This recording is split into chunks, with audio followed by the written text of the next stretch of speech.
what is rest? And how can you access this in your business?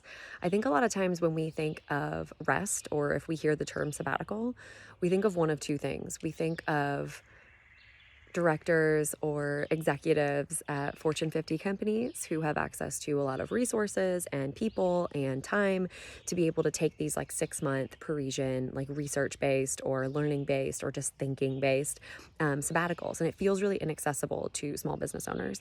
The second type of rest or sabbatical that we think of when we hear this term is a forced sabbatical, whether it's performance, your health is in decline, your mental health might even be in decline, and you've really probably just hit that brick wall, right? You're in a position where you actually physically or mentally can't show up to your work the way that you used to.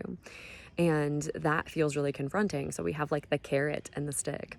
And what we want to do is we want to try to operate right in the middle of that, right? We want to use rest strategically, like those folks at those Fortune 50 companies, to get the benefits of that and avoid the brick wall, right? So how do we do that?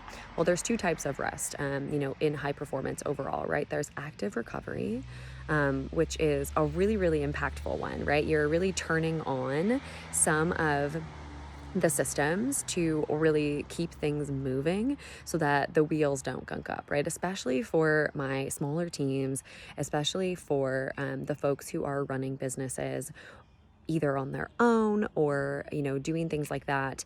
And maybe they only have a handful of contractors. We really do need to do some things to keep the lights on, right? So how can we like almost power down the systems to the point where we're just saying, hey, listen, these are the basics that we need to be doing in order to keep the promises that we have. But we're going to free up some of this mental space and some of this other capacity to just press pause for a second and consider what our direction is moving forward, right, with our systems.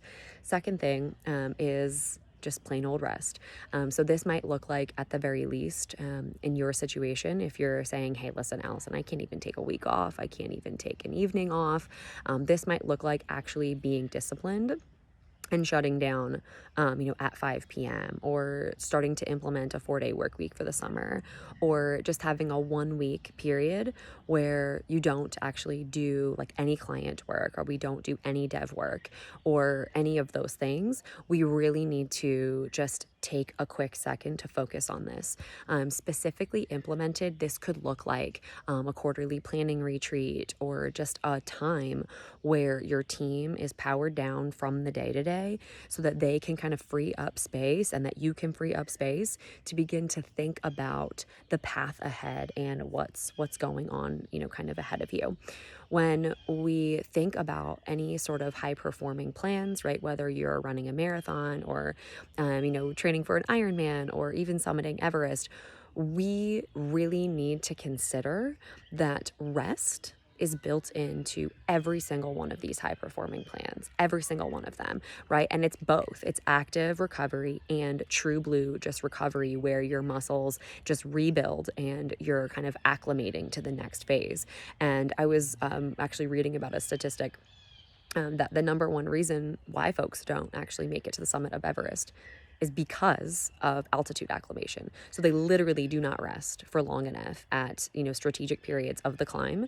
And little things can completely derail them, like the flu, for example. So I want to encourage you to consider where these things may be true in your business, and what rest might do to up-level the game for the next phase of the ascent for you, and how you might leverage this rest strategically, putting it in the right place so that everybody feels like they have an opportunity to recover. You can work on your systems, and you can really up-level things and sophistication for the next phase of the ascent. So hope that's helpful. See you next time.